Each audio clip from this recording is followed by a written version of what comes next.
Hey, Jeff here. One thing I always hear from people, when they're starting a workout program is, I'm going to start it next week. I'm going to start eating healthy in a couple weeks. This isn't the right time. It's not the perfect time for me. And what I try to impress upon them and impress upon you is there is never that perfect time to get started. We're always going to have obstacles that come up when we're working out, when we're trying to eat healthy. And if you're looking to start something in a week or 2 weeks, why not gradually get something going? Go out for a walk today. Start eating a salad today. You don't have to change everything at once, and that's part of the whole program, is to make those gradual changes.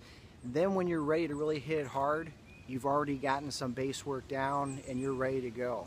But don't be getting in your mind that there is that perfect time to get started. There's that perfect time to exercise and perfect time to change your eating habits. There never is a perfect time.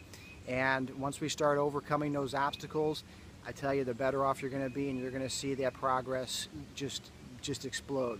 All right, we're taking healthy back here at Jeff Petag Fitness. Love for you to hit that subscribe button on this YouTube channel, share it with your friends and family, and we'll talk to you again soon.